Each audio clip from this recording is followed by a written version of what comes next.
শেখ হাসিনার সময়ে যেসব ন্যারেটিভ দিয়ে এই তরুণ থেকে শুরু করে প্রত্যেককে বুদ্ধ করে রাখা হতো, আপনাদের কাছে মনে হচ্ছে না যে হঠাৎ করে শেখ হাসিনা চলে যাওয়ার পরে ওই ন্যারেটিভটাই অন্য কেউ ব্যবহার করছে? এবং দেখবেন, আমি একেবারে সুস্পষ্ট একটা জায়গায় চলে যাই, তারেক রহমানের ইস্যুতে। বিএনপির অ্যাক্টিং চেয়ারম্যান বর্তমানে তারেক রহমানকে নিয়ে দেখবেন অনলাইন মিডিয়া থেকে শুরু করে বিভিন্ন জায়গায় যে ন্যারেটিভগুলো দিয়ে তাকে ক্রমাগত টার্গেট করা হচ্ছে, সেগুলো আসলে কাদের বানানো ছিল? এই ধরনের নানা বাইনারি ডিজিটে আলটিমেটলি যেটা করা হচ্ছে, আমাদের ভেতরের যে ঐক্যটা দরকার ছিল সেই ঐক্যটা পুরোপুরি বিনষ্ট করা হচ্ছে। এটা যারা করার চেষ্টা করছে, কেউ যে না বুঝে না জেনে শুনে করছে, ব্যাপারটা আমি এটা মোটেই মনে করি না। বরং আমি মনে করি এই কাজগুলো যারা করছে খুবই ইন্টেনশনালি এই কাজগুলো করছে। ইন্টেনশনালি করার কাজটা হলো আমাদের দেশের দুই পাশে, তিন পাশে ইনফ্যাক্ট যে দেশগুলো আছে, সেই দেশগুলো আমাদের নামে বন্ধু হলেও তাদের কাজ তো বন্ধুত্ব সুলভ না। এবং তারা আদতে যেটা চায়, তারা চায় এই দেশে যাতে সবসময় একটা দুর্বল সরকার থাকে। তাদের অবশ্যই পছন্দের একটা সরকার ছিল এবং সেই পলাতক মিথ্যাবাদীর আশ্রয় নিতে হয়েছে তাদের দেশে গিয়ে, এই পর্যন্ত ফাইন। কিন্তু সামনের দিনে তারা কিন্তু তাদের এই যে মানে একটা বাজে খেলার চক্র, এটা কিন্তু তারা ভুলে যায় নাই। বরং তারা যেটা চায় যে বাংলাদেশে সবসময় এত দুর্বল একটা সরকার থাক, যে দুর্বল সরকারটা থাকলে তারা সব সময় নিয়ন্ত্রণ করতে পারবে। এবং দেখেন বর্তমান সময়ে যে ডিজাইনে খেলাগুলো চলছে, প্রত্যেকটা ক্ষেত্রে আমি দেখতে পারি সামনের কোন সরকার যাতে শক্তিশালী না হতে পারে, সামনের কোন সরকার যাতে প্রতিটা পদে পদে বাধাগ্রস্ত হয়, সেই ডিজাইনটা কিন্তু চলছে। হয়তোবা এখনই অনেকে বুঝতে পারবেন না, এখনো মনে হবে অমকে কেন ইলেকশন চায়, তমকে কেন চায় যে সরকারটা শক্তিশালী হোক। কিন্তু এই আলোচনাগুলো যে জায়গাতেই করা শুরু করবেন, দেখবেন এইটাকে একটা নেগেটিভ রং দিয়ে দেওয়া হয়। কিন্তু সত্যিকার অর্থে চিন্তা করেন, এই গণ অভ্যুত্থানের 1 বছর প্রায় শেষ। এই 1 বছর পরে এসে আমাদের দেশের স্বনির্ভরতার যে কথা বলি, আমাদের দেশের কূটনৈতিক চ্যানেলগুলোতে আমাদের যে শক্তিশালী হওয়ার যে কথাগুলো বলি, সেটা কি একটাও অর্জিত হয়েছে ঠিক মতো? দেখবেন যে হয় নাই। আমাদের দেশে খুবই স্ট্যাটিস্টিক্যালি যদি কথা বলি, যে পরিমাণ মানুষ পুশিং করা হয়েছে অবৈধভাবে, এটা খুবই নজিরবিহীন একটা ঘটনা ঘটেছে। কিন্তু মিডিয়ার যারা ভাইরাও আছেন, আপনারা একটু চেষ্টা করে দেখবেন সেই পুশিংয়ের ঘটনাগুলো যেভাবে আলোচিত হওয়ার কথা ছিল, সেটা আলোচিত হয় নাই। প্রত্যেকটা দিন অসম্ভব রকমের অবৈধ ভারতীয় লোকজন আমাদের দেশে পুশিং করা হচ্ছে, সেটা নিয়ে প্রতিবাদ করে ওঠে নাই। আমরা মনে করতাম শেখ হাসিনা অবশ্যই ভারতের দালাল ছিল, এই ব্যাপারে ডানে বামে আর কোনো বিশেষণের দরকার নাই, এটা আসলেই সত্য ছিল। কিন্তু শেখ হাসিনা তো চলে গেছে, তারপরে বর্ডার কিলিং কি নাই হয়ে গেছে? দেখবেন প্রতিনিয়ত বর্ডার কিলিংও চলছে, কিন্তু সেটা নিয়ে কি কোনো কথাবার্তা হয়েছে? উত্তরটা দেখেন, আমরা মনে করেছিলাম শেখ হাসিনার বিদায়ের সাথে সাথে এই দেশ থেকে পপুলিস্ট রাজনীতিরও বিদায় ঘটবে, কিন্তু সেটা হয় নাই, বরং ভিন্ন ভিন্ন ফরম্যাটে চলে এসেছে। এবং দেশের মানুষকে প্রতিটা ইস্যুতে যেভাবে দ্বিধা বিভক্ত করে রাখা হয়েছে, দেখবেন কেউ আর কাউকে বিশ্বাস করছে না। এবং অন্যতম একটা মেকানিজম সেট করা হয়েছে, ধর্মকে নিয়েও নানাভাবে ইউজ করা হচ্ছে। কিন্তু ধর্ম তো খুবই পবিত্রতম একটা জিনিস, এইটাকে নিয়ে তো রাজনীতি করারও কোনো কথা ছিল না। কিন্তু হঠাৎ করেই মনে হচ্ছে না যে ওকে আমরা জুলাইয়ের রণাঙ্গনে একসাথে হাতে হাত রেখে সবাই আমরা দাঁড়িয়ে গিয়েছিলাম, ঠিক এখন এসে বিভিন্ন প্রশ্ন তুলে তুলে তুলে তুলে প্রত্যেককে সন্দেহ করছে, প্রত্যেককে দালাল ট্যাগ দিচ্ছে। এই যে একটা অস্থিরতম পরিবেশ, এই অস্থিরতম পরিবেশটা থাকলে যে ক্ষতিটা হবে, সেটা হলো সামনের দিনে আমরা যে বাংলাদেশের স্বপ্নটা দেখছি সেটা আর হবে না। এবং দেখবেন আরেকটা কথা আমি কয়েকটা জায়গায় অলরেডি বলেছি, এই কথাগুলো নিয়ে খোলাখুলি আলোচনা হওয়া দরকার। কেউ হয়তো 2 দিন আগে বলবে, কেউ 2 দিন পরে বলবে।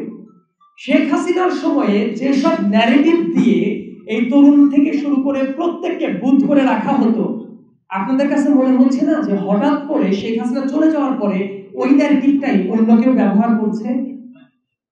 এবং দেখবেন, আমি একেবারে সুস্পষ্ট একটা জায়গায় চলে যাই, তারেক রহমানের ইস্যুতে।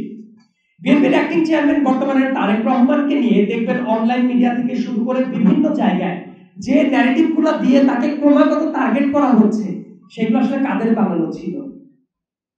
দেখবেন ১-১১ সময় এত ঘৃণিত যে একটা সময়ের কথা আমরা বলি, সেই ঘৃণিত একটা সময়ে সাংবাদিকতা যে নির্দিষ্ট লেভেলে নেমে যায়, এবং ইন পার্টিকুলার দেশের ২-৩টা বড় বড় মিডিয়া হাউস তারা যে কাজটা করতো, এজেন্সির টুকলি নোট নিয়ে সেটা হুবহু ছাপিয়ে দিত।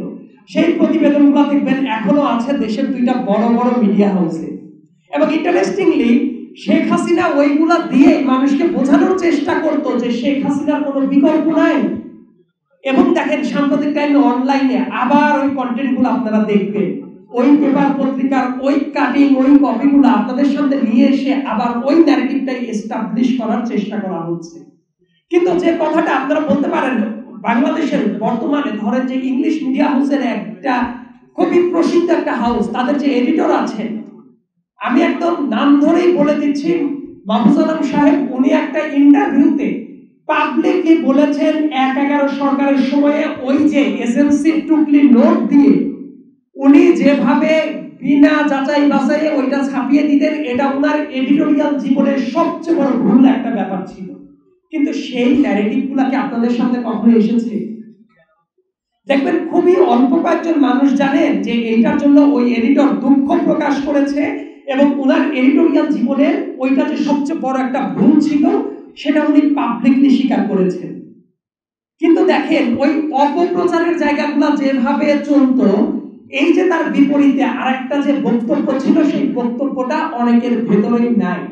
এমনকি অনেক রাজনীতি সচেতন ব্যক্তিগুলোও সেইগুলা হারিয়ে ফেলেছে। এইভাবেই অনেক সময় আমাদের ন্যারেটিভটা এমন ভাবে সেট করে দেওয়া হয় যে ন্যারেটিভটা মূলত মানুষ আন্দাজেই ওইগুলা গিলতে থাকে এবং আদতে দেশের ক্ষতিটা হয়।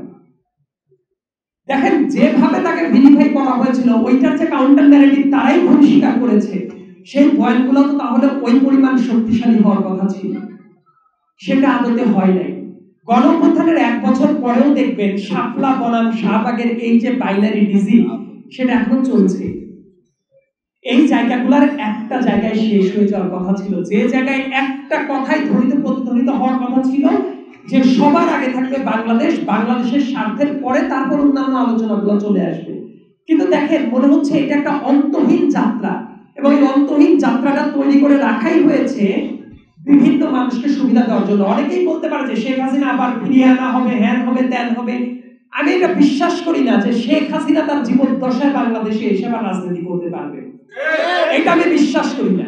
কারণ মানুষের মননে, মানুষের মগজে, মানুষের স্মৃতিতে যেভাবে ওই একজন ডাইনি, স্বৈরাচারী, মিথ্যাবাদী, খুনি, এই ধরনের একটা ক্যারেক্টার যেভাবে এসে গেছে, তার দ্বারা বাংলাদেশে এসে আর কোনো অবস্থাতে ব্যাক করে রাজনীতিতে যদি হওয়া সম্ভব না, মানুষ হিসেবে তার নর্মাল ফাংশনগুলো চালানো সম্ভব না। কিন্তু ভয়টা এই জায়গাতে না, ভয়টা হলো শেখ হাসিনার খাসলত। এই খাসলতটা নিয়ে অনেকেই বিভিন্ন প্যাটার্নে ব্যাক করার চেষ্টা করবে। কালচারাল ফ্যাসিস্ট যারা ছিল তারাও দেখবেন এখন নিজস্ব কায়দায়, নিজস্ব স্পিনিং এর মাধ্যমে মানুষকে অনেকভাবে মতিভ্রম করার চেষ্টা করছে। আবার অনেক জায়গায় এই সরকারের যে জায়গায় ব্যর্থতাগুলো আসছে, প্রত্যেকটা ব্যর্থতাই চাপিয়ে দেওয়া হচ্ছে পলাতক স্বৈরাচারের উপরে। রিসেন্ট সময়ে হাতে গুনে গুনে আমি দেখিয়ে দিতে পারবো যে স্বরাষ্ট্র উপদেষ্টার কি পরিমাণ নির্লজ্জপনা ছিল, স্বাস্থ্য উপদেষ্টার কি পরিমাণ নির্লজ্জপনা ছিল, সরকারের কি পরিমাণ ব্যর্থতা ছিল। হাজার হাজার জায়গায় তারা যেভাবে নিজেদের কাজকে বাজেভাবে জাস্টিফাই করছে, তারা নিজেদের কাজের দায় না নিয়ে এমন ভাবে চাপিয়ে দিচ্ছে এগুলো পলাতক স্বৈরাচারেরই করা। অবশ্যই পলাতক স্বৈরাচারের ব্যাপারে কারো কোনো সফট কর্নার থাকা উচিত না, ফুল স্টপ। কিন্তু তারপরে তাদের নিজেদের যে ব্যর্থতার জায়গাগুলো আছে সেগুলোর দায়কার। কিন্তু দেখবেন সেগুলা কি স্বীকার করা হচ্ছে, নাকি অন্যের ঘাড়ে চাপিয়ে দিয়ে নিজেরা দায়মুক্ত থাকার চেষ্টা করছে?